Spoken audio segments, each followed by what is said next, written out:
Assalamualaikum warahmatullahi wabarakatuh. Salam sejahtera untuk kita semua. Yang terhormat, Ketua Umum DPN AAIP, Deputi Kepala BPKP Bidang Akuntan Negara, Bapak Iwan Taufik Purwanto. Yang kami hormati, Wakil Ketua Komite Pengembang Profesi DPN AAIP, Inspektur Kota Mataram, Ibu B. Nelly Kusumawati. Yang kami hormati, Direktur Eksekutif AAIP, Kepala Pusat Pembinaan JFA, Ibu RRC Sonarsih. Yang kami hormati Sekretaris Komite Pengembangan Profesi, Inspektur 4 Kementerian Komdiji, Bapak Muhammad Fahmi Kurniawan. Yang kami hormati para narasumber kita, Ibu Khairina dari Kementerian Komdiji dan Bapak Muhammad Fahmi Kurniawan dari Kementerian Komdiji. Yang kami hormati para sekretaris komite, anggota komite, seluruh pengurus DPN dan DPW AAIP periode 2024-2027, serta seluruh peserta webinar yang luar biasa, para auditor intern instansi pemerintah, baik dari kementerian, lembaga, pemerintah daerah maupun TNI dan Polri. Puji syukur kita panjatkan kehadirat Allah Subhanahu wa taala karena berkat rahmat dan karunia-Nya kita semua dapat hadir secara virtual dalam kegiatan webinar AIP dengan tema pengawasan tata kelola pengembangan aplikasi SPBE. Bapak Ibu, kami ingatkan webinar ini merupakan bentuk kolaborasi antara Komite Pengembangan Profesi DPN AIP dengan Inspektorat Jenderal Kementerian Komunikasi Digital. Perkenalkan, saya Ismet Eliskal dari Pusdiklat UAS BPKP yang akan memandu jalannya sharing session hari ini. Izinkan saya awali dengan sebuah pantun. Salah ketik di layar monitor, aplikasi error tidak bisa Cakep. diingatkan. Auditor harus cermat dan selalu terukur agar tata kelola digital tetap aman dan terjaga berkesinambungan. Baik, Bapak Ibu sekalian, kita semua memahami bahwa transformasi digital di pemerintahan adalah sebuah keniscayaan.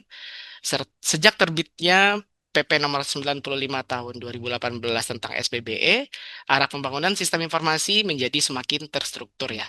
Namun, dalam implementasinya masih sering ditemui adanya tantangan seperti duplikasi aplikasi antar instansi, kurangnya interoperabilitas, lemahnya pengendalian sistem dalam pembangunan aplikasi.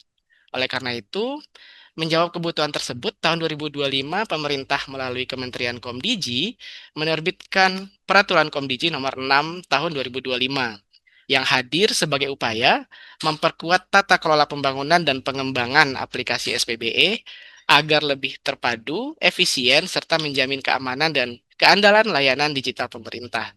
Nah, bagi kita auditor, hal ini menjadi isu strategis. Mengapa? Karena di era digital, pengawasan tidak cukup hanya pada akuntabilitas laporan keuangan dan kinerja saja, tapi juga harus memastikan bahwa setiap sistem informasi yang menopang reformasi birokrasi dibangun dengan standar teknis yang tepat, akuntabel, dan dapat diawasi. Bapak Ibu sekalian, berikut susunan acara webinar kita pada pagi hari ini. Yang pertama, paparan dari narasumber pertama kita, Ibu Khairina, dengan topik standar teknis dan prosedur pembangunan dan pengembangan aplikasi SPBE. Dilanjutkan oleh paparan narasumber kedua, Bapak M. Fahmi Kurniawan, tentang pengawasan atas pembangunan dan pengembangan aplikasi SPBE. Selanjutnya dilanjutkan dengan sesi diskusi dan tanya jawab interaktif dan ditutup setelahnya. Baik, untuk membuka wawasan kita lebih dalam mengenai pembangunan dan pengembangan SPBE, mari kita simak paparan dari narasumber pertama kita, Ibu Khairina. Izin saya bacakan profil ya, Ibu. Selamat pagi, Ibu. Selamat pagi. Ya, izin Ibu, saya bacakan profil Ibu sebentar. Ibu Khairina adalah peranata komputer muda yang juga sebagai ketua tim pembinaan, pengawasan, audit kepatuhan, dan clearance sistem layanan dan aplikasi pemerintah digital pada Direktorat Aplikasi Pemerintah Digital Komdiji. Beliau lulusan dari Ilmu Komputer IPB tahun 2006, kemudian Magister Teknologi Informasi MTI dari Universitas Indonesia tahun 2013. Baik, Ibu Herina akan menyampaikan materi dengan topik standar teknis dan prosedur pembangunan dan pengembangan aplikasi SPBE. Apakah sudah siap, Ibu? Sudah siap. Baik, Ibu.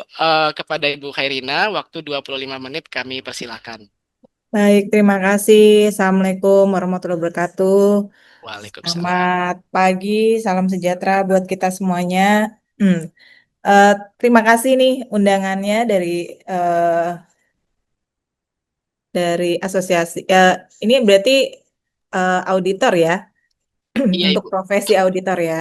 Betul, Baik, Ibu. ini eh, bikin saya deg-degan juga ini waktu kemarin dipanggil gitu ya, dipanggil inspektorat gitu. Ini bikin deg-degan. Kirain Nggak mau pernah dipanggil manggil ya Bu apa? ya, nggak pernah lo ngajak ngobrol gitu kemarin. Dipanggil gitu. Kan kalau udah dipanggil inspektorat kadang kita langsung deg-degan gitu ya gitu. Tapi ini sebelum masuk materi saya sempat ini juga ya sempat kepikiran juga gitu bahwa kalau sebenarnya kita nggak jauh beda nih kalau untuk saya sendiri kan peranata komputer ya gitu dengan auditor. Kenapa? Karena kita tuh sebenarnya sama-sama seakan-akan harus mengerti segalanya gitu kan. Artinya mengerti proses bisnis semua orang gitu. Kami pun di aplikasi gitu ya, kalaupun ini di eh, prakomnya ya sebagai prakomnya kita dalam hal ini kebetulan saya juga khususnya di aplikasi gitu kita seakan-akan harus tahu semua aplikasi itu seperti apa proses bisnisnya gitu ya seperti apa kebutuhan usernya gitu ya dan juga kita kebutuhan datanya dan nanti artinya bagaimana kita menjaganya dan seterusnya ya dari sisi keamanan tentunya dan eh, lain-lain gitu bahkan yang juga kita temui gitu. Di sini ada juga ternyata terkait dengan pengadaan barang jasanya gitu ya yang harus kita tata kelolakan dan tentunya kalau kita pakai bahasanya teman-teman rekan-rekan auditor nih ya kita ada risiko-risiko gitu ya yang ada di dalam aplikasi apalagi kalau kita bicara saat ini gitu ada yang namanya transformasi digital bahkan kalau kita bicara transformasi digital sendiri ya Bapak Ibu itu masuk ke dalam struktur dari semua instansi yang ada di Indonesia gitu kan. Semuanya arahnya eh, melakukan proses transformasi digital gitu. Bahkan di penyusunan SOTK-nya semuanya ini juga bicara tentang transformasi digital. Jadi ini luar biasa ya tantangannya dan memang ini menjadi satu hal yang eh, relevan sekali untuk saat ini tentunya karena memang pergeserannya kalau kita bicara layanan begitu ya. Layanan itu tidak lagi hanya berupa layanan yang sifatnya fisik begitu ya, tapi sekarang juga sudah ada yang menggunakan teknologi gitu kan. Jadi boleh dibilang secara digital gitu ya kalau kita pakai bahasa yang sekarang bukan SPBE lagi nih, nanti mau diganti ya SPBE-nya jadi pemerintah digital gitu Bapak Ibu. Nah, ini juga saat ini prosesnya kami sedang menyusun Perpres pengganti untuk Perpres tadi ya, Perpres 95 sebelumnya terkait dengan SPBE, Sistem Pemerintahan Berbasis Elektronik. Kedepannya kita pakai yang namanya Perpres Pemerintah Digital. Ini prosesnya sedang penyusunan saat ini. Oke, saya share dulu. Bentar. Eh, apakah sudah cukup terlihat? Sudah, Ibu, tapi belum slideshow, Ibu. Oh ya, oke. Saya slideshow dulu ya. Oke, ya, Sudah, Ibu. terima kasih. Jadi ini saya akan mengerucutkan ke penyelenggaraan aplikasi SPBE gitu ya. Bapak Ibu, mungkin juga kita semua yang ada di sini sepertinya tidak terlepas ya kalau udah hari gini gitu ya untuk terkait dengan sistem pemerintahan berbasis elektronik ini gitu ya. Di mana layanan-layanan dari pemerintah ini sudah mulai banyak sekali yang menggunakan layanan menggunakan aplikasi begitu. Mungkin Bapak Ibu kalau terkait dengan imigrasi ya, kalau ada terkait imigrasi, lalu ada juga layanan terkait dengan pertanahan, lalu mungkin juga KTP ya, sekarang KTP juga ada ya gitu ya. Plus plus ininya ya, plus apa namanya, penipu-penipunya gitu ya. Saya juga sempat mau ditipu juga soalnya gitu ya, terkait dengan pemutakhiran data yang KTP ya, yang baru itu dari Dukcapil gitu.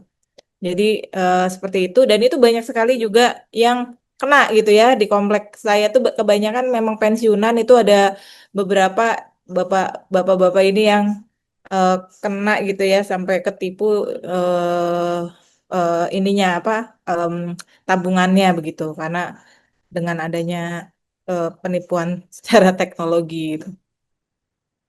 Oke, terkait dengan eh Indonesia, visi Indonesia digital nih Bapak Ibu, kita ada beberapa pilar di sini. Mungkin saya akan gambarkan secara besar dulu ya. Kenapa sih kita ada pemerintah digital tadi ya, atau SPBE tadi gitu. Jadi ini adalah bagian dari visi Indonesia digital ya. Kita ada bicara infrastruktur digital, pemerintah digital, ekonomi digital, dan masyarakat digital. Jadi empat pilar ini yang akan menopang Indonesia digitalnya. Kita nggak bisa berdiri hanya di pemerintah digitalnya aja tanpa mendorong masyarakat digitalnya gitu. Termasuk kita-kita ini ya gitu, sebagai masyarakat, bagian dari masyarakat digital, meskipun kita akan lebih banyak menjadi penopang sebagai masyarakat yang mendukung pemerintah digitalnya gitu ya. Begitupun ekonomi digital ya, Bapak Ibu, ini juga bergerak sangat kencang sekali begitu. Mungkin Bapak Ibu juga mengalaminya. Sekarang juga udah ada bank digital gitu ya, kalau misalkan mengikuti, tidak hanya bank konvensional saja begitu kan. Ada yang bank memang khusus dia bank digital ya, lebih ke digital begitu. Nah, ini termasuk bagian dari bagaimana pergerakan ekonomi digital juga begitu masif. Biasanya memang mulainya dari ekonomi ya, yang bergerak lebih lincah begitu. Nah, kemudian infrastruktur digital tentunya Bapak Ibu yang juga kita perlu perhatikan. Nah, tentunya tanpa adanya infrastruktur gitu ya, kita juga nggak bisa bergerak ya, karena dia layar paling dasar ya dari kebutuhan kita punya digitalisasi gitu ya. Seperti itu. Salah satunya apa? Salah satunya listrik ya, Bapak Ibu. Begitu. Jadi memang kalau di Indonesia nih eh masih ada gap juga ya seperti itu. Nah, ini yang kita dorong terus, bagaimana infrastruktur digital juga bisa kuat sehingga bisa menopang seluruh kebutuhan layanan digital di Indonesia seperti itu. Oke, ini tadi pemerintah digitalnya, nanti kita akan lebih banyak fokus ke SPBE-nya tentunya, dan khususnya terkait dengan aplikasi ya Bapak Ibu. Jadi di pemerintah digital ini, di SPBE sebenarnya domainnya nggak cuman aplikasi dan infra ya, nanti kita akan bahas. Oke. Nah, ini kondisi saat ini mungkin juga masih ada di beberapa daerah, mungkin di pusat juga masih ya, kondisi yang rumit gitu ya, kita melaksanakan layanan publik ya, khususnya ya secara digital gitu. Dan ini memang tantangannya masih banyak ya Bapak Ibu seperti itu, karena kadang-kadang juga secara regulasinya belum mendukung bahkan seperti itu. Contohnya seperti ini, kalau misalkan kita masih diminta fotokopi KTP gitu ya. Padahal di sisi lain kita tahu KTP harusnya nggak boleh disebar-sebar gitu kan. Seperti itu. Cukup misalkan memverifikasi nomor KTP-nya aja kan. Sebenarnya yang kita butuhin nomor KTP-nya aja, nggak harus fotokopinya kan gitu ya. Seperti itu. Nanti fotokopinya kesebar-sebar jadi kertas bungkus gorengan gitu kan. Kadang-kadang kakak segala macam juga ya. Itu ada nomor NIK kita gitu. Nanti NIK-nya bisa dipakai untuk orang mendaftar macam-macam gitu kan. Nah, itu sebenarnya ada kondisi-kondisi di mana ya ketika kita melakukan transformasi digital pun ada yang perlu diperhatikan juga ya penata kelolaannya. Tapi itulah kondisinya. Ini saya cuma menceritakan sedikit kondisinya, yang mana nanti ketika layanannya sudah lebih baik, nantinya harusnya dia akan lebih simpel, mudah, cepat, dan lebih transparan. Seperti itu. Tidak perlu fotokopi lagi ya, akses identitas digital, keamanan data pribadi diperhatikan, lalu cukup satu kali isi data, begitu ya. Nah, dari ini semuanya tentunya nanti ada apa-apa saja yang nantinya tetap harus dilindungi ya. Seperti itu. Oke, ini kondisi apa perkembangan transformasi pemerintahan digital Indonesia. Ada SPBE ya, Bapak Ibu juga mungkin udah tadi sudah sempat disebutkan Perpres 95 tahun 2018. Jadi kalau nanti Bapak Ibu misalkan perlu untuk mengecek gitu ketika bicara pemerintah digital dalam hal ini aplikasi, tentunya mengecek di Perpres 95-nya. Bicara apa sih? Kita bicara aplikasi ya. Seperti itu. Ada aplikasi umum, ada aplikasi khusus gitu ya. Ketika udah bicara aplikasi umum, artinya itu harusnya udah dimanfaatkan oleh semua instansi pemerintah, baik pusat maupun daerah. Ini juga jadi PR kita bersama ya, gitu. Udah ada aplikasi umumnya, tapi tetap instansi pusat maupun daerah buat aplikasi lagi tetap gitu. Ini juga ada nih seperti itu ya. Contoh yang paling sering nih aplikasi terkait dengan tata naskah dinas ya, Bapak Ibu untuk surat menyurat nih di sama aja di pusat di daerah sama ya, banyak sekali yang masih buat aplikasi sendiri seperti itu. Padahal kita udah punya aplikasi umum Srikandi, mungkin Bapak Ibu juga tahu. Lalu ada aplikasi SIPD, saya nggak tahu ya kalau di daerah apa masih pakai aplikasi keuangan yang masing-masing atau sudah mulai pakai SIPD semua begitu kan. SIPD. Lalu kemudian biasanya yang juga sering itu banyak mereka buat lagi tuh aplikasi pengaduan Bapak Ibu.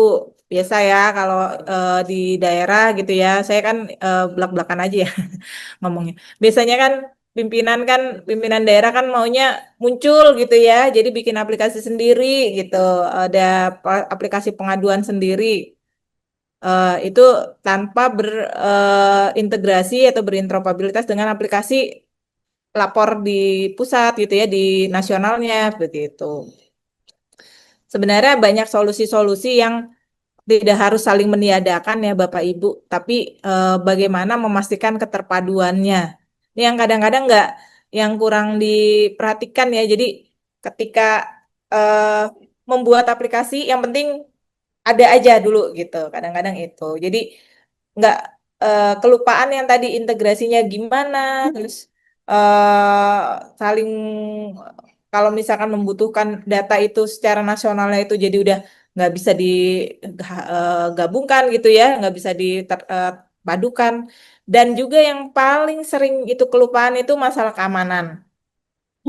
Karena kadang-kadang itu mungkin nggak kadang ya, sering juga ya, memang lebih seringnya lebih banyak adalah biaya untuk melakukan proses pengamanan tuh lebih mahal daripada pembangunan aplikasinya loh, gitu. Apalagi kalau misalkan infrastrukturnya dimiliki sendiri ya oleh IPPD ya kita sebutnya gitu. Instansi pusat dan daerahnya itu menguasai sendiri infrastrukturnya begitu ya. Nah, ini faktor-faktor yang suka kelupaan untuk dilaksanakan adalah salah satunya masalah keamanan. Nah, ini makanya kita punya SPBE, bahasa bahasa yang paling clear-nya adalah kita ngomongin keterpaduan ya di SPBE. Nah, di situ kita juga punya arsitektur SPBE, Bapak Ibu, gitu. Biasanya kalau kami juga untuk terkait dengan kepatuhannya tadi bicara SPBE adalah arsitektur SPBE-nya. Apakah sudah menyusun arsitektur SPBE? Gitu. Untuk apa? Untuk melihat keterpaduan tadi ya. Seperti itu. Ini ada di Perpres 132 tahun 2022. Lalu ada kita bicara satu data Indonesia ada di Perpres 39 dan berbagai peraturan pelaksanaannya, ada permen-permen ya, permen, perka ya yang ada terkait dengan domain-domain tadi. Seperti misalkan tadi keamanan itu sudah ada Perka BSSN-nya gitu, Perka 4 nomor 2021 kalau nggak salah ya. Seperti itu. Itu yang harus nanti kita penuhi, kita laksanakan dalam proses eh kita ya salah satunya di tempat kami juga melakukan pengawasan kepatuhan juga gitu ya, compliance juga terkait dengan teknologinya tentunya aplikasi SPBE gitu. Oke. Nah, ini tadi ya. Nah, ini di domain khusus kita yang di aplikasi ini memastikan dia pemanfaatan microservicesnya begitu ya. Jadi aplikasi-aplikasinya menggunakan teknologi microservice begitu. Lalu kemudian pendaftaran ya Bapak Ibu, nanti kita akan bahas lebih detail dan penyimpanan atau repositori begitu. Nah, ini terkait dengan interoperabilitas tadi keterpaduannya juga ada lagi yang kita sebut dengan SPLP. Sistem Penghubung Layanan Pemerintah. Apakah mereka sudah menyediakan atau menyiapkan SPLP untuk instansi mereka? Itu. Nah, ini saya coba gambarkan sedikit ya terkait dengan posisi dari aplikasi begitu ya, Bapak Ibu. Nah, ketika kita bicara mengidentifikasi kebutuhan layanan pemerintah nih gitu ya. Kalau ini salah satu framework berpikir ya gitu. Jadi eh, kita bisa lihat dari tiga tiga ya kita bisa bagi jadi tiga gitulah ya.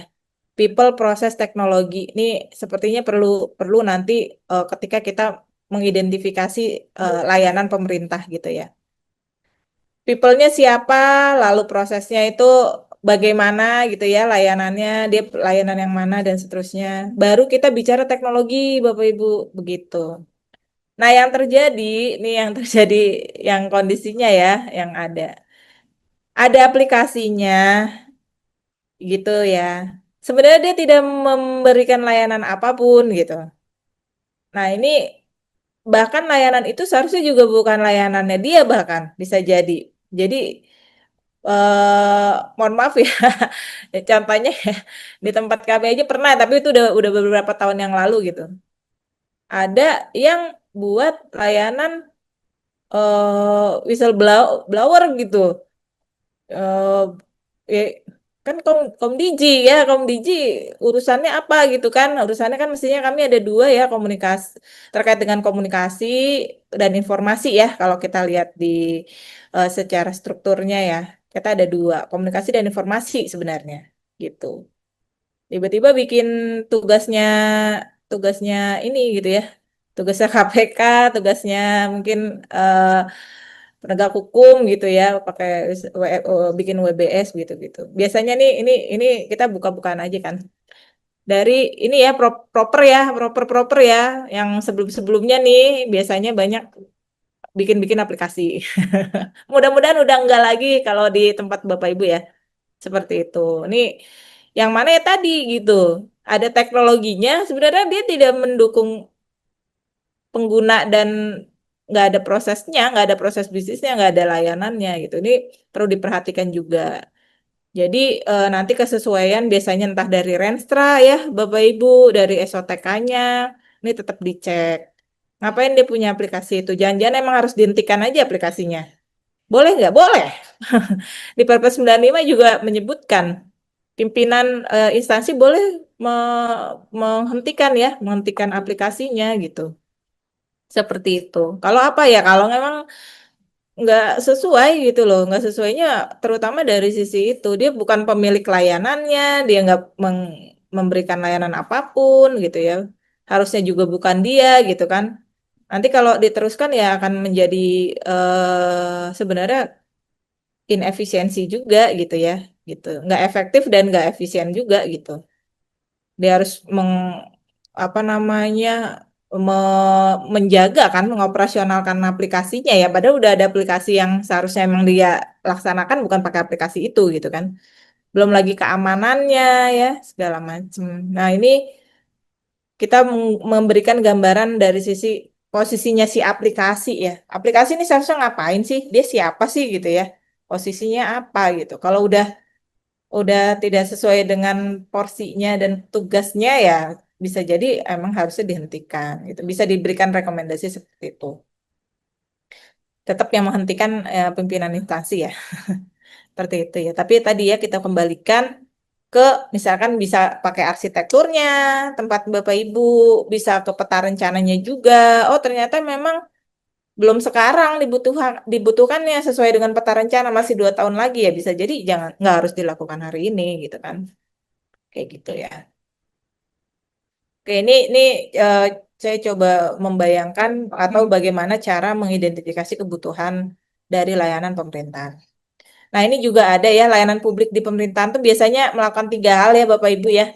Melakukan pencatatan, persetujuan, dan informasi. Nah, kenapa ini perlu saya informasikan? Ya memang ini juga penting untuk menginformasikan bahwa yang bisa dilakukan itu 3 hal ini, pencatatan, persetujuan, informasi.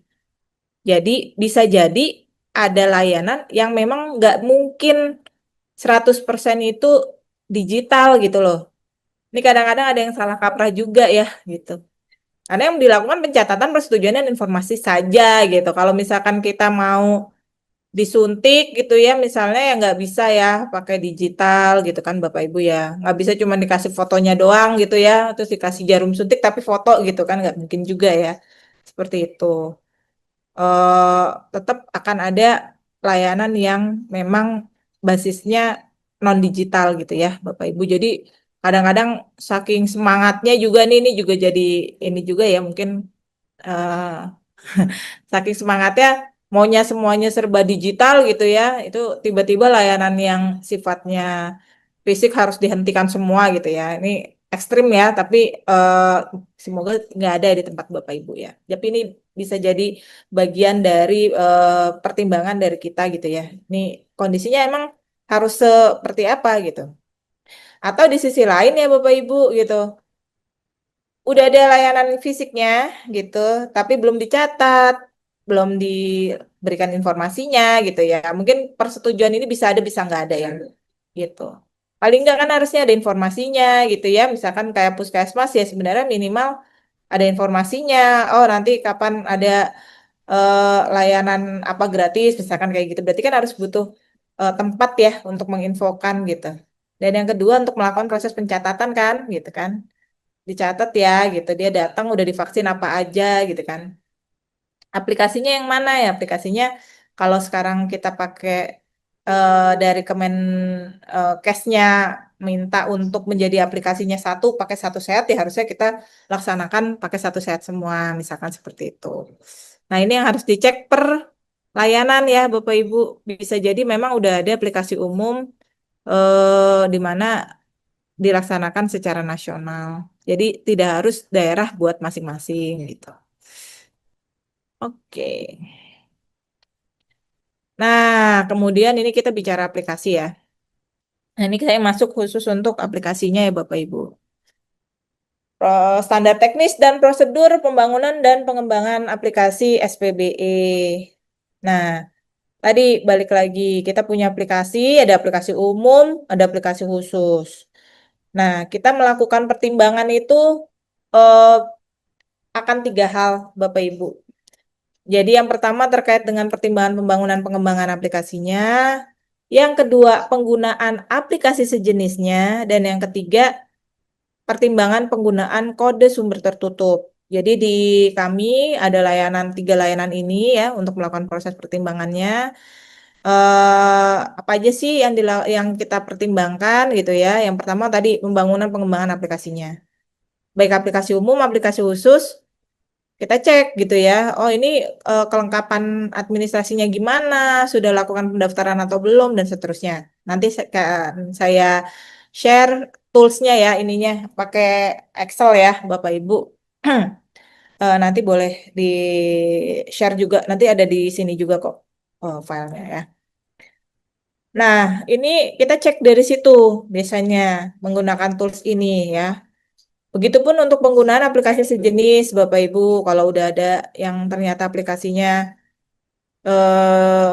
apa ya istilahnya, udah ada aplikasi umumnya lah begitu. Kami juga dimintakan biasanya bersurat dulu ke kami untuk melakukan pertimbangan. Ini yang paling banyak dilakukan pertimbangan karena kalau aplikasi sejenis ini kan sebenarnya udah ada aplikasi umum ya gitu. Ya secara defaultnya tuh harusnya pakai aja dulu aplikasi umumnya, tapi ada kondisi di mana dia tetap bisa menjalankan layanan menggunakan aplikasinya dia gitu. Nah, itu ada syarat-syaratnya. Nah, lalu yang ketiga terkait pertimbangan penggunaan kode sumber tertutup, Bapak Ibu. Nah, ini jujur aja, saya banyakkan belak-belakannya ya. Pertimbangan penggunaan kode sumber tertutup ini juga salah satu yang membuat kami gitu ya, kadang-kadang ke Komdiji ini untuk disuruh jadi wasit, Bapak Ibu gitu. Jadi ada apa namanya? Ada yang maunya pakai aplikasi tertentu gitu kan, tapi dia kode sumber tertutup, artinya dia berlisensi gitu ya, misalnya salah satu contohnya ada ya license lah gitu ya, aplikasinya aplikasinya license gitu, tidak terbuka tentunya kodenya gitu. Terus ya di sisi lain itu mintanya harusnya jangan pakai yang license gitu kan, dibangun sendiri aja misalkan seperti itu. Karena entah biayanya lebih mahal, kita juga nggak punya hak intelektualnya ya. Dan yang terutama sebenarnya terkait datanya sih Bapak Ibu. Datanya siapa yang punya kalau kayak gitu. Nah, ini jadi masalah juga di kita karena penggunaan kode sumber tutup ini harus memastikan datanya tetap dimiliki oleh pemerintah ya. Seperti itu, jangan sampai itu nanti malah kekunci dan tidak bisa kita dapatkan. Seperti itu. Nah, ini tiga hal yang kita lakukan pertimbangan, Bapak Ibu. Oke, ini prosesnya kita lakukan apa aja. Jadi mode persiapannya gitu ya, tahap persiapan, prosedur persiapannya. Ini ada dokumen yang harus disiapkan oleh user, oleh pengguna kita. Ada dokumen analisis kebutuhan, dokumen perencanaan, dokumen penerapan manajemen risiko, dan seterusnya. Lalu ada kita lakukan permohonan pertimbangan ya, begitu. Nanti mereka bersurat ke kita. Lalu pelaksanaannya, ini ada pemenuhan-pemenuhan, ada 8 poin yang harus dipenuhi sama pengguna. Nanti akan coba saya jelaskan ya pemenuhannya bagaimana. Pendaftaran dan penyimpanan, ini ada pendaftaran di PC layanan GoID ya Bapak Ibu. Dan penyimpanan di repositori gitu. Lalu penetapan hak cipta, aplikasi umum ya nanti di yang akan menetapkan gitu ya kalau untuk aplikasi umum dan aplikasi khusus oleh pimpinan instansinya. Oke, ini tadi tahapan-tahapannya. Nanti mungkin bisa cek di Perpres 95-nya. Saya akan sedikit cepat langsung ke ininya ya, standar teknisnya ya. Ya, izin Ibu 3 menit lagi. Oke, terima kasih. Sebentar.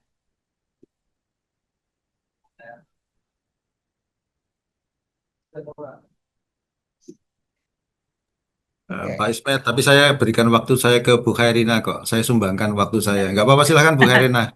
Oh iya, bisa 10 menit lagi Ibu berarti. Aduh, bisa-bisanya nih. Ternyata bisa subsidi Bu. Oke, ini saya coba share. Ini udah kelihatan belum? Gede Sudah Ibu, sudah kelihatan. udah ya, checklist aplikasi ya. Oke. Nah, Bapak Ibu, tadi sebenarnya yang tadi saya sebutkan apa saja sih pemenuhan-pemenuhan ketika kita melakukan proses pemenuhan standar teknis pembangunan dan pengembangan aplikasi SPBE.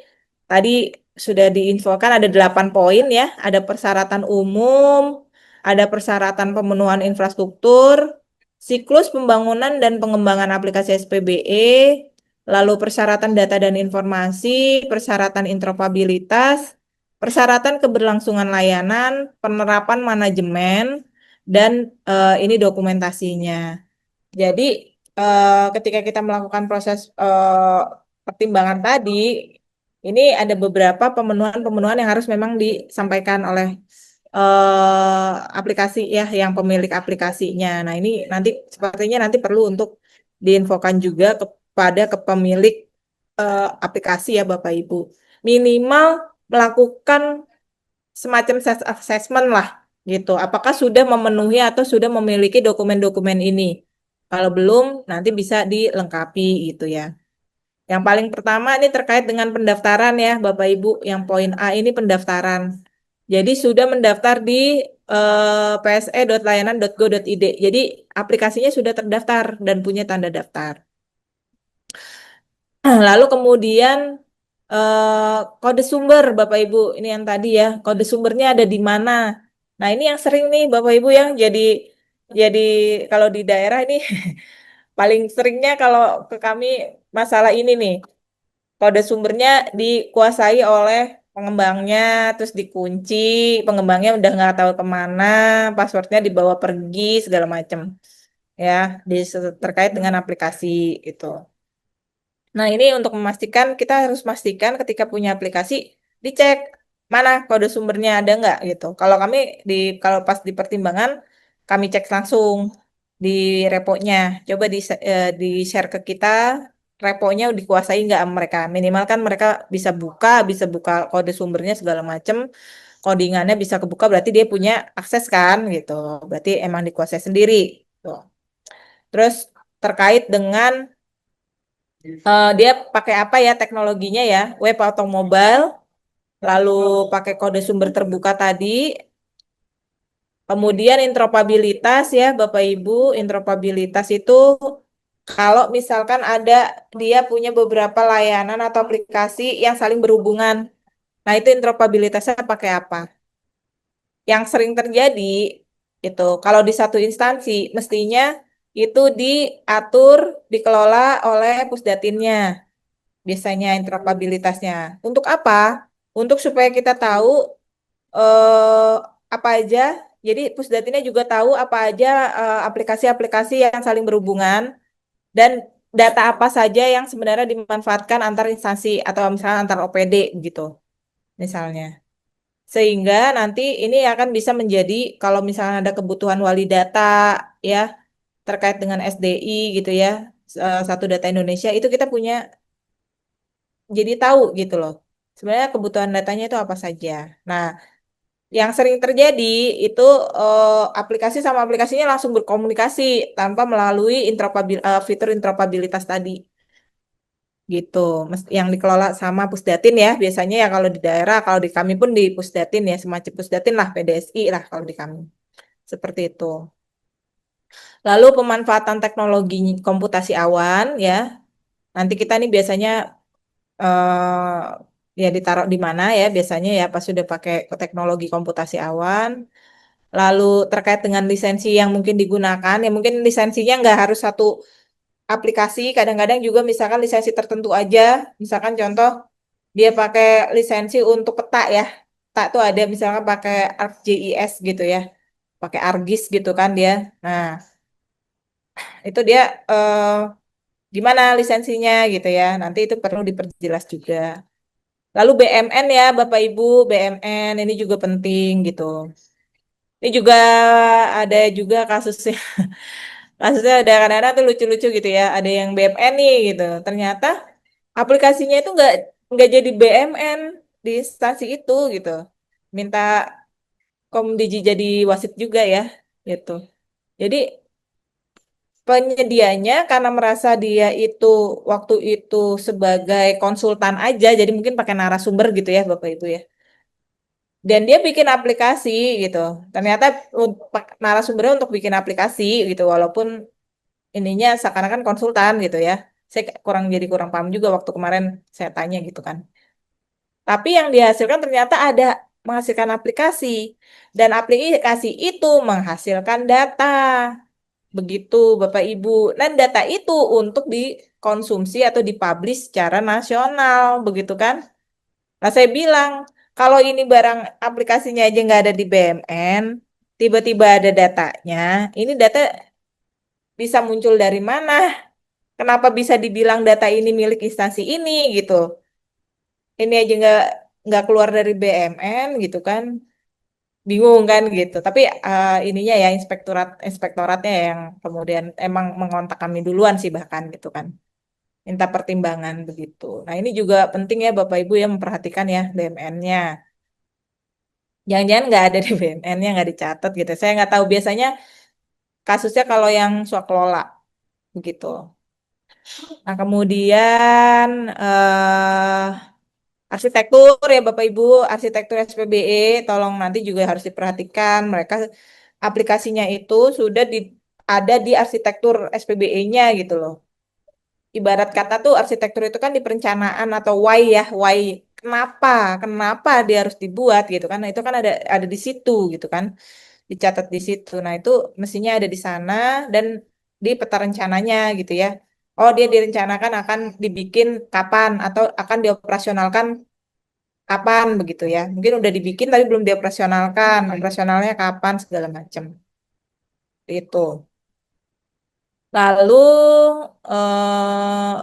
audit ya Bapak Ibu, audit TIK ini biasanya bisa dilaksanakan self assessment Bapak Ibu dari BRIN. Nah, ini yang kemarin mungkin juga diskusi sama Pak Fahmi ya gitu ya. Ini audit ini ternyata bisa self assessment namun tetap diminta nanti bersama dengan mungkin kalau dalam hal ini inspektorat begitu ya, APIP-nya begitu, yang melakukan proses audit TIK walaupun self assessment tadi.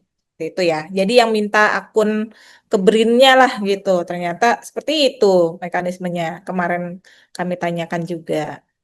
Sehingga apa namanya ya eh, teman-teman di sini nanti perlu untuk juga memahami ya terkait dengan audit TIK ini begitu ya. Walaupun kembali lagi ya sebenarnya bisa self assessment ya Bapak Ibu, tapi paling enggak nanti diawasi dan dikoordinasikan dengan inspektoratnya ya, dengan APIP-nya begitu ya. Oke, audit di sini juga perlu dokumen laporan pemenuhan standar teknis dan prosedur keamanan ya Bapak Ibu di Perka BSSN nomor 21 nomor 4 tahun 2021 itu di sini juga ada nih sekedar lampiran aja juga nggak apa-apa. Oke, nah lalu ini itu yang paling penting ya, yang syarat-syarat umum ya, yang selebihnya ini terkait infrastruktur, terkait dokumen infrastruktur ya, dia pakainya di mana, di apakah sudah pakai pusat data nasional atau belum? Kalau belum dia disimpan di mana, nanti diinfokan seperti itu ya. Lalu kemudian JIP-nya ya, jaringan intra pemerintah pakai apa enggak dan seterusnya. SPLP tadi ya, sistem penghubungnya pakai apa. Lalu kemudian di sini ada siklus ya, siklus pembangunan pengembangan aplikasi SPB. Ini umum ya Bapak Ibu, kalau kita mau melakukan pengembangan aplikasi mestinya ada ini. Nah, eh, apa yang ada di sini sebenarnya Bapak Ibu ini juga bisa nanti untuk memberikan rekomendasi kepada user kita atau orang tim apa bagian teknis gitu ya yang memerlukan kebutuhan pengembangan aplikasi ketika penyusunan KAK. Jangan sampai lupa minta ini ke penyedianya. Begitu. Kalau kecuali memang tempat mereka sendiri yang mau bikin sendiri ya monggo ya gitu. Tapi kalau misalkan enggak di sini ketika melakukan proses pengadaan ini jangan lupa dimintain aja sekalian gitu buat penyusunannya. Jadi kayak ini kan sebenarnya dokumen teknis semua ya Bapak Ibu ya. Seharusnya otomatis ada tapi ya kadang-kadang nggak disiapin juga sama penyedianya. Mendingan kita state secara langsung di KK-nya. Misalkan untuk menyusun juga dokumen terkait dengan siklus pembangunannya. Lalu di sini ada ya semuanya ya. Terus dia pembangunannya pakai apa, mekanismenya, pakai waterfall, agile atau apa. Lalu juga dokumen-dokumen kontraknya ya, ini dipastikan ya, clear ya untuk kita masuk kalau untuk di sini pertimbangan. Nah, ini nih yang saya maksud tadi ya. Ini yang masuk ke pasar 7 nih misalkan terkait dengan dokumen-dokumen apa aja nih yang harusnya ada nih. Nah, ketika lakukan proses pembangunan ya, analisis kebutuhannya, perencanaannya, rancang bangun, implementasi. Kalau di kami biasanya langsung kami buat tuh sebagai output ya. Output berupa selain aplikasinya gitu ya, ada aplikasinya tentu ya. Habis itu dokumen ini, dokumen ini, dokumen ini. Itu kami keluarin juga semuanya. Semua ini langsung keluar nih. Cet, cet, cet. Nah, kecuali yang pas yang ini ya, kalau yang pasal 13 ayat 7 ABCD ini kalau biasanya kalau operasional ya Bapak Ibu. Ini pemeliharaan ya. Kalau pemeliharaan baru pakai ini. Kalau pembangunan nggak usah pakai yang ini. Ini cukup pemeliharaan aja nih. Misalkan udah dioperasionalkan, terus dia udah dilakukan pemeliharaan perfektif belum, pemeliharaan adaptif belum, korektif belum, preventif belum gitu. Kalau di operasional, pengadaannya operasional, biasanya kami selalu minta dokumen ini. Seperti itu. Lalu terkait dengan penyelenggara apa dokumen teknis pelaksanaan evaluasi juga ya siklus pembangunan dan seterusnya ya. Nah, kalau yang selebihnya ini kayaknya lebih ke kita sendiri yang harus menyiapkan ya, kayak dokumen pemenuhan manajemen data SPBE-nya, pemenuhan kebijakan satu data Indonesia-nya itu harus dari kitanya ya, Bapak Ibu. Harus dari orang teknisnya nggak mungkin kalau eh, diminta ke penyedia gitu ya, kalau kayak gini. Oke, persyaratan interoperabilitas ya, sama ya, kurang lebihnya. Ini keberlangsungan, ini dokumen-dokumen ya, Bapak Ibu, terkait dengan dokumen layanan pengguna nih helpdesk ya, Bapak Ibu ya. Udah ada belum helpdesk-nya dan seterusnya. Terus manajemen ini juga pastinya harus penyedia, bukan ke vendor ya penyedianya, kitanya yang menyediain. Mungkin itu dari saya kira-kira plus minusnya. Nanti dokumen saya sampaikan ke panitia ya. Nanti saya sampaikan. Terima kasih banyak atas waktunya. Assalamualaikum warahmatullahi wabarakatuh. Waalaikumsalam warahmatullahi wabarakatuh. Terima kasih Ibu Herina telah membuka wawasan kita semua terkait dengan pentingnya standarisasi teknis dalam pembangunan dan pengembangan SPBE. Tadi materinya lumayan komprehensif ya Bu, mulai dari tantangan yang dihadapi, bagaimana posisi aplikasi dalam SPBE, prosedur pembangunan pengembangan aplikasi umum maupun khusus, dan terakhir telah dijelaskan tentang standar teknis pertimbangan dalam pembangunan dan pengembangan aplikasi. Nah, tentunya sudah banyak pertanyaan terkait pengembangan dan pembangunan aplikasi. Kami persilakan kepada Bapak dan Ibu untuk menyampaikan pertanyaannya melalui tautan Slido yang telah dibagikan oleh panitia pada kolom chat dan akan kami sampaikan kepada narasumber pada sesi tanya jawab nanti.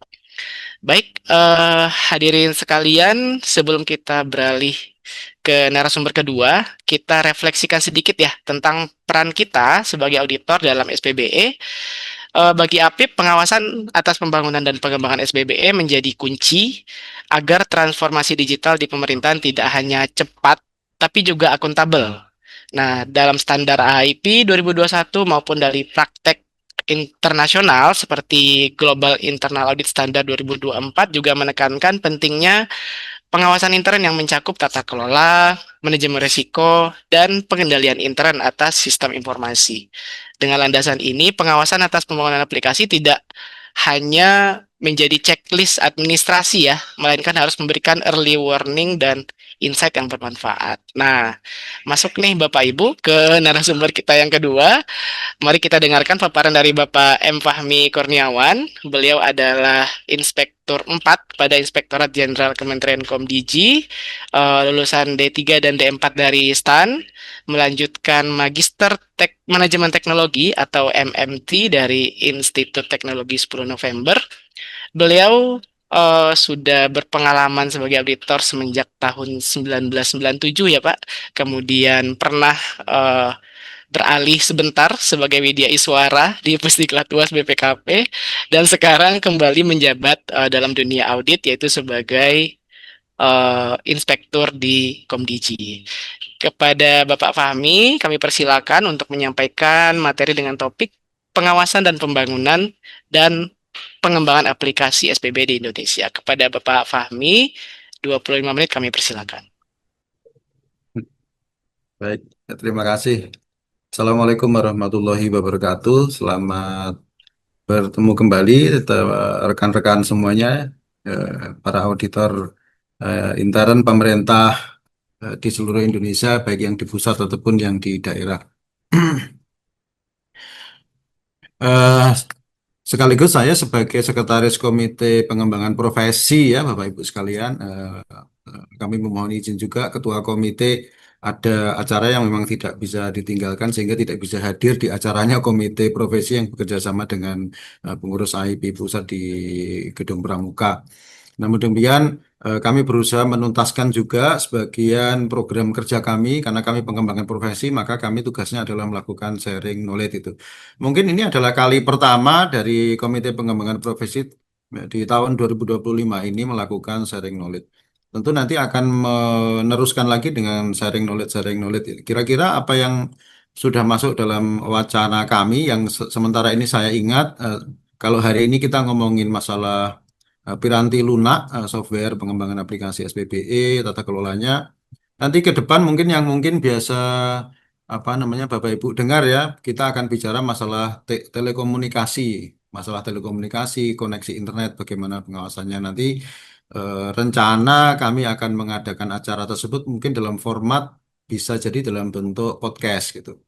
Nah, nanti kita akan create lagi. Nah, di dalam anggota Komite Pengembangan Profesi itu bukan hanya dari Komdiji pula, tetapi juga dari Kementerian Perhubungan, kemudian ada kementerian lainnya. Nah, Kementerian Perhubungan kenapa paling saya ingat karena di gedungnya di sebelah gedung Komdiji. Jadi tetangganya Bu Khairina. Jadi sebelah persis ini. Nah, dari Kementerian Perhubungan tentu ada tematik-tematik pengawasan itu yang bisa menjadi model bagi kita semua untuk melakukan pada area-area bisnis di perhubungan. Tentu tematiknya di sana. Nah, kami di Komdiji tematiknya di sisi teknologi informasi dan teknologi telekomunikasi itu.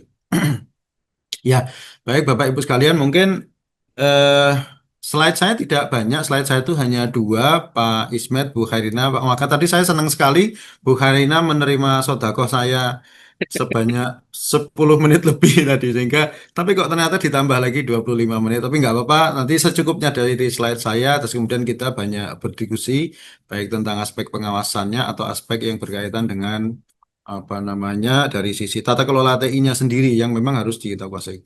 Tapi eh saya izin share dulu.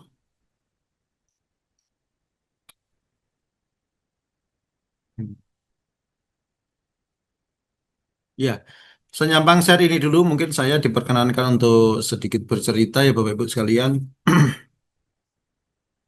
Ketika masuk dalam dunia apa ya, masuk dalam dunia pengawasan intern, mau tidak mau ada minimal ya. Ada yang pertama ada dua hal. Yang pertama ya, yang pertama adalah kita harus tahu mengenai apa yang kita awasi dulu.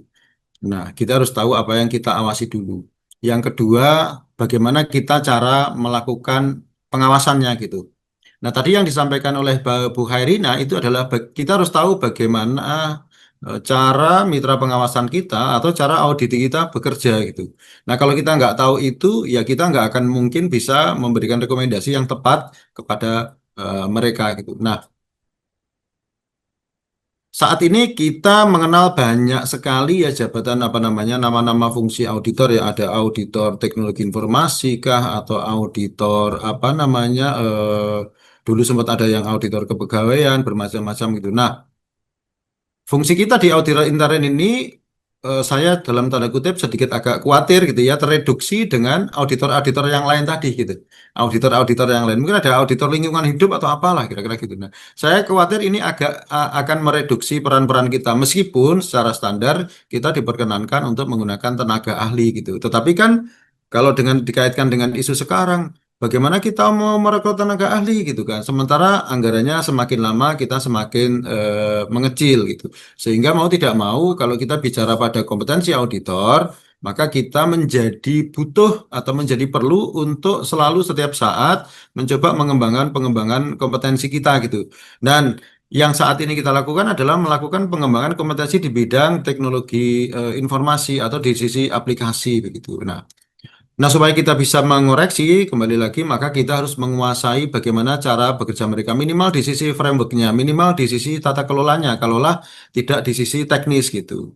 Nanti misalkan di tempat saya di Inspektorat 4 itu mitra kerjanya adalah pengawasan di direktorat yang menangani apa namanya teknologi pemerintahan digital. Di situ eh, direktoratnya Bu Khairina, kemudian ada direktorat juga yang mengawasi pelaksanaannya di pusat data, kemudian di apa namanya SPLP ataupun JIP dan segala macamnya. Nah, tentu kalau kami akan mengawasi, tentu kami akan melakukan pengembangan kompetensi secara intern. Kami membaca aturannya dulu, bla bla bla, meminta bahkan meminta paparan kepada ini apa sih kerjaan kalian sebenarnya gitu sebagai framework supaya kami bisa melakukan pengawasan gitu. Sehingga nanti proses-proses ini menghasilkan kalau dalam bahasa ininya adalah ini semacam kayak gathering informasi lah kira-kira. Sehingga kita akan bisa merumuskan kira-kira nanti tujuan pengawasan kita akan kemana begitu. Tujuan pengawasan kita itu akan kemana. Jadi yang saya ulangi lagi, yang pertama kita harus mulai aware bahwa akan ada profesi-profesi auditor lain yang akhirnya akan menggerus kita gitu. Kalau kita tidak siap dulu kita proses bisnis manual, kita menguasai gitu. Tapi begitu proses bisnisnya sudah terimplement di dalam apa digitalisasi, proses bisnis otomasi, maka mau tidak mau kita juga harus mengikuti itu gitu. Minimal dari sisi frameworknya kita paham gitu. Kalaulah tidak dari level detail, tapi dari sisi kerangka kerja berpikirnya kita memahami sehingga kita tetap terupdate dengan itu ketika diajak diskusi dengan mitra pengawasan, ya minimal kita kembalikan ke framework. Tapi kalau auditor diajak, ayo kita melakukan pentest, itu tidak semuanya bisa. Tentu ada orang-orang tertentu yang bisa melakukan technically secara secara apa namanya lebih teknis lagi gitu. Baik Bapak Ibu sekalian, saya tadi bercerita mengenai gathering informasi hal semuanya itu sebenarnya pada dasarnya untuk mencoba melakukan apa namanya mengumpulkan apa sih nanti yang akan menjadi tujuan. Tetapi kita berangkat dulu kira-kira dari yang namanya kita kembali kepada SPIP. Sudah lama saya tidak mengucapkan kata-kata SPIP, Sistem Pengendalian Intern Pemerintah. Mas Ismet pasti ketawa. Itu Ya, jiwa jiwa kita, Pak. SPIP. Nah, bagaimanapun juga auditor itu mengawal SPIP. Ya, apa kita kita ulangi lagi lah kira-kira efektivitas, efisiensi. Bu Khairina ini juga bisa memperhatikan Bu Khairina. Jadi arah kita itu pasti ke sana. Efektivitas, efisiensi, kemudian laporan keuangan yang handal gitu. Alhamdulillah kan Bu Khairina Komdiji kan WTP sekarang kan. Kemudian pengamanan aset negara. Pengamanan aset negara itu bisa jadi aset diambil atau aset harusnya masuk, tidak jadi masuk karena diambil gitu. Jadi dari sisi yang sudah ada di dalam dan dari sisi potensi yang mau masuk, ternyata nggak jadi masuk gara-gara diambil. Atau juga berkaitan dengan nanti masalah korupsi, gratifikasi, dan sebagainya. Dan kepatuhan hukum gitu. Nah, ini adalah dari tujuan SPIP. Kita selalu kembali kepada tujuan SPIP. Nah, kita akan memulai pada fase yang pertama dulu. Tadi Bu Khairina menceritakan banyak sekali hal-hal yang harus dipenuhi ya di dalam apa namanya di dalam apa pengembangan aplikasi SPBE gitu kan. Tetapi Bapak Ibu kita ambil generalnya saja, kita ambil generalnya saja karena dan ini akan berlaku bisa bisa berlaku secara apa namanya secara umum di instansi kita masing-masing. Artinya kalau sebelum adanya sebuah keputusan untuk melakukan otomasi atau digitalisasi, tentu kita harus bertanya lagi nih. Ini mau digitalisasi atau otomasi? Kira-kira pertanyaannya adalah apakah memang ini akan semakin menambah efektivitas itu? Apakah kemudian ini akan semakin menambah efisiensi gitu? Kita berangkat dulu di efisiensi. Mungkin efisiensi bicaranya bukan cukup anggaran ya, tapi dari sisi waktu maksud saya. Dari sisi waktu gitu. Nah, dengan adanya otomasi ataupun katakanlah namanya digitalisasi, efisiensi ini kita harus bergerak juga pada sisi waktu.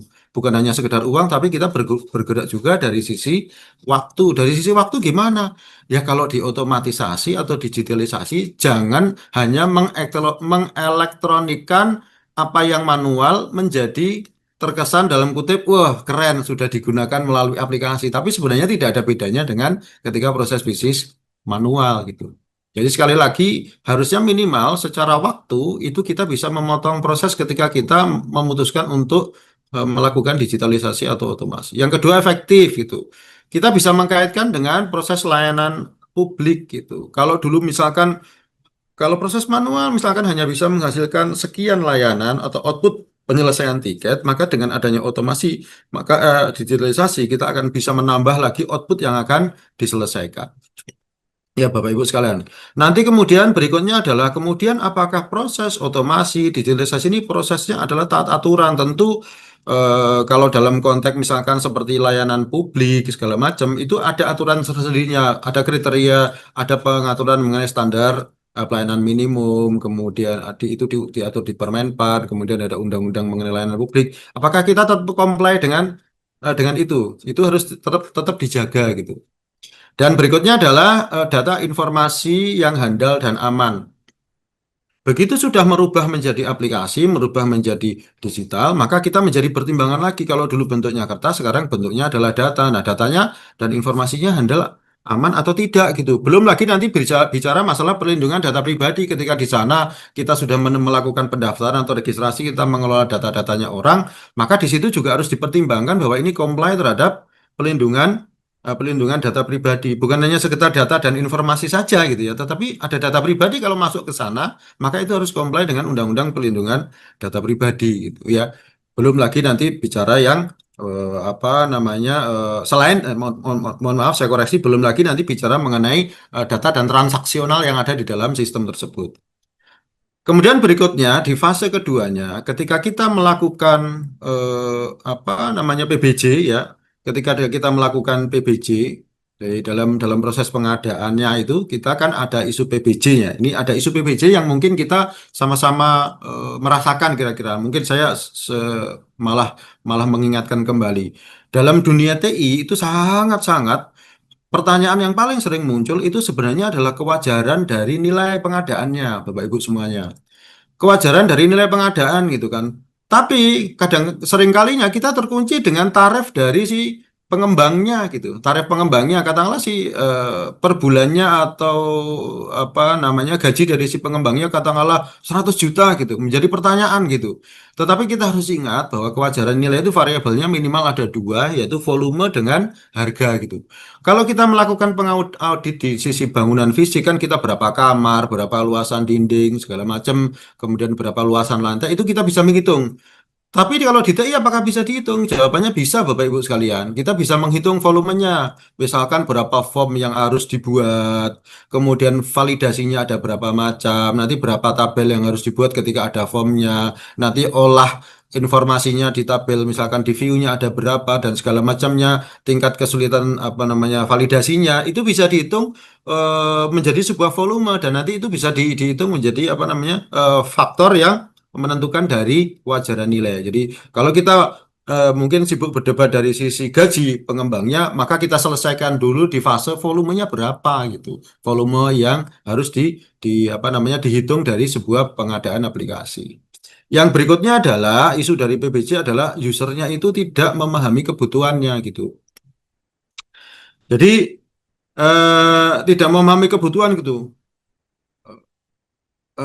Apalagi nanti kalau kebutuhannya itu menjadi bagian dari kebutuhan pengembangan aplikasinya itu di-trigger dari proyek perubahan yang kemudian begitu proyek perubahan selesai buyar itu. Nah, repot itu. Nah, jangan-jangan memang semuanya bisa kita selesaikan dengan Excel ternyata. Oh, cukup dengan spreadsheet. Oh, ternyata selesai. Nggak perlu dengan yang canggih-canggih gitu. Jangan-jangan cukup situ gitu. Nah, harusnya nanti untuk memahami apa namanya untuk kebutuhan itu kita benar-benar harus melakukan analisis, terutama kalau kita kaitkan dengan masalah yang tadi gitu. Harusnya kalau semakin efektif gitu ya, maka kebutuhan itu benar-benar kita menjawab bahwa nanti akan semakin efektif. Bahwa aplikasinya itu akan memberikan sebuah proses yang semakin efisien gitu. Nah, kalau kita kaitkan dengan semangat kita untuk memberangus apa semangat kita terhadap anti korupsi, maka aplikasi yang kita ciptakan itu juga harus menyelesaikan permasalahan masalah isu integritas itu. Kalau sudah berbasis aplikasi bla bla bla segala berarti interaksi orang kan kita kurangi. Pada saat itu kita juga melakukan penyelesaian atau mungkin mitigasi antisipasi dari sisi penyelesaian anti korupsi dan gratifikasi. Kemudian eh, apa namanya saat definisi kebutuhan kembali ke definisi kebutuhan ternyata kemudian eh, kita malah percaya kepada pihak ketiga, tapi tanpa tahu kita akan kemana gitu. Padahal aplikasi atau itu hanya sebuah tool saja gitu. Harus kita tahu itu arahnya kemana. Kita repot mendefinisikan ada kebutuhan nanti fungsional, ada non fungsional. Tapi Bu Khairina tadi mensyaratkan harus ada kebutuhan keamanan gitu. Harus ada kebutuhan keamanan itu juga harus didefinisikan, bukan hanya sekedar aplikasi berjalan, oh ya sudah bisa berjalan, tapi kebutuhan keamanan itu juga harus didefinisikan sejak awal gitu. Dan bagaimana kemudian kalau kita tidak tahu, berarti harus bertanya kepada yang punya apa namanya knowledge tentang itu, nanya Bu Khairina, tuh, nanya teman-teman yang lebih lebih memahami tentang itu. Kemudian struktur prinsipal dan penjual. Tadi Bu Khairina, kalau kita bicara teknologi aplikasi di bawahnya nanti untuk menjalankan aplikasi itu perlu sebuah lisensi, maka kita itu kadang-kadang apa namanya apa eh, terjerembab pada lisensi gitu ya. Kita tahu salah satu ya ini contoh lisensi saja dan mungkin ada yang lainnya juga gitu. Nah, kita akan isunya adalah kita akan membeli lisensi itu secara terus-menerus itu. Nah, secara harga bagaimana nanti secara harga bagaimana gitu. Belum lagi nanti kita bicara secara perangkat ya, perangkat kerasnya segala macam. Ada struktur prinsipal dan penjual itu. Jadi ada prinsipal, kemudian ada penjual dan segala macamnya gitu kan. Mereka itu sudah punya kayak semacam kayak downline gitu ya. Artinya ada prinsipal, di bawahnya ada beberapa sales-salesnya gitu. Tapi di kitanya gitu kan. Yang menariknya saya mendapati kenyataan seperti begini gitu kan. Pembeli barang yang sama gitu antara kementerian ini dengan kementerian sebelahnya itu ternyata harganya berbeda gitu kan. Loh kok harganya berbeda itu? Padahal itu prinsipalnya sama gitu. Mungkin jangan-jangan di kepemerintahan ini juga perlu model ada apa namanya pemerintahan prinsipal dan penjual ini supaya secara harga itu kita pemerintah mempunyai lebih terlindungi lah secara harga supaya tidak dikendalikan oleh struktur antara prinsipal sampai dengan penjual. Ya, baik. Kemudian itu pada saat nanti pengembangan pembangunannya. Nanti pada saat pasca PBJ-nya udah selesai nih. Nah, ini menarik lagi, Bapak Ibu. Isu ini mulai mengerais itu. Kita menjadi terkunci, ya, terlock in lah kira-kira gitu. Bahasa saya itu terlock in gitu. Kita sangat tergantung tadi sumber source code ya, source code-nya ternyata tidak diberikan gitu. Membuat kita menjadi terbelenggu dengan rekanan tersebut gitu sehingga mau nggak mau akhirnya terkunci dengan rekanan, tergantung dan segala macamnya kita tergantung. Oleh karena itu maka struktur kontrak dan segala macamnya itu harus memitigasi jangan sampai kita terlogin secara kontrak ya. Tetapi kemudian secara effort pengembangan kapasitas kelembagaan harusnya kita juga melakukan pengembangan secara pribadi ke dalam supaya ketergantungan kepada rekanan, terlogin dengan pihak ketiga itu minimal gitu. Bukan hilang ya, tetapi minimal gitu. Kemudian minimal. eh Mungkin saya percepat juga. Kemudian nanti berikutnya adalah begitu kita terlogin, kemudian kita melakukan, mohon maaf ada suara adzan, kita berhenti sebentar ya Pak Sismat. Ya, baik Bapak, kita istirahat sebentar menunggu azan.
Ya,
baik. Oke, kok terima kasih. Saya terusin Mas Ismet ya, sebentar aja. Ya, silakan Eh, Bapak. Begitu kita sudah terlogin, maka kemudian kita menjadi ngakali itu di sisi di sisi apa namanya mitra pengawasan suka karena udah terlogin, kemudian PBJ-nya diakal-akali supaya L4. Apa tuh L4? Lu lagi. Itu L4 itu. Artinya penyedia yang sama berulang, berulang, berulang gitu. Ataupun bukan penyedia yang sama, ternyata bungkusnya berbeda, tapi ternyata isinya juga sama gitu. Kemudian berikutnya begitu sudah terlogin, resiko apa berikutnya? Masalah kewajaran harga. Kewajaran harga. Begitu sudah terlogin nanti kita akan gegap gempita, ada efisiensi anggaran, gimana kita nggak bisa melakukan perpanjangan ini dan ini dan ini gara-gara kita sudah terlogin. Tentu kita harus melakukan mitigasi.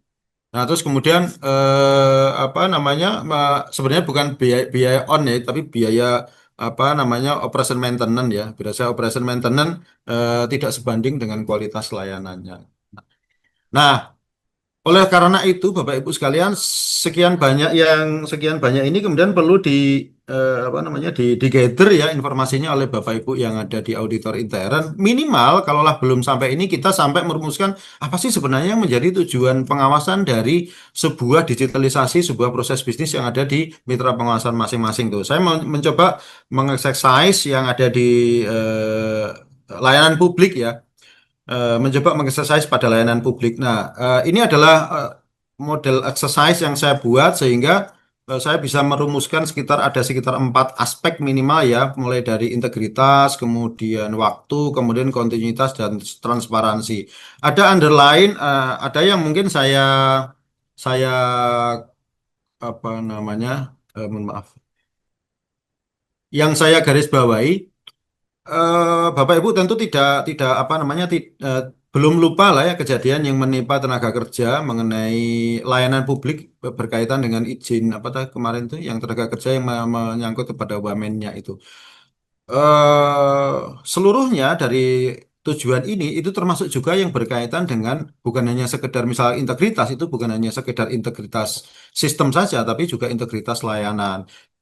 Dimulai dengan apa? Kita harus tahu red flag dari proses layanan publiknya ada di mana. Kemudian kita harus mempunyai hard control juga, mengetahui apa sih yang sudah dilakukan terhadap red flagnya.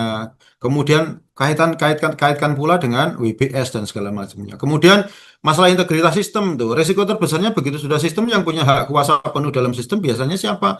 Admin gitu kan. Kemudian ada sharing user, maka harus ada pemastian prosedur di audit kita bahwa ada integritas sistem mulai dari authority dan non repudiasi. Kemudian juga bahwa seluruh tata kelola dari sisi keamanannya apabila ada yang kritikal dan high itu segera diantisipasi dan perbaiki. Kemudian ada hukum yang harus dipenuhi tentang apa namanya perlindungan data pribadi. Kemudian untuk kontinuitas itu benar-benar dari aspek TI ketika sudah berubah maka kontinuitasnya mulai dari redundancy itu harus dipertimbangkan. Tentu tidak semuanya aspek yang tadi ini itu kita capture tapi yang paling penting apa yang harus kita peroleh pada proses pengawasan dan sampai dengan di transparansi ini bagian juga dari kualitas layanan publik ya transparansi, waktu, integritas, kontinuitas itu menjadi bagian dari layanan publik. Nah, ada dua ada dua kesimpulan dari apa yang ingin saya sampaikan pada Bapak Ibu sekalian, mungkin sebagai underline saja bahwa audit pada sumber daya TIK itu menjadi lebih bermakna kalau kita melakukan audit TIK itu dipandang sebagai enabler layanan. Kalau kita memandang audit TIK saja sebagai sebuah sumber daya input, itu nggak sampai kepada bahwa peran kita adalah melakukan layanan publik kepada masyarakat.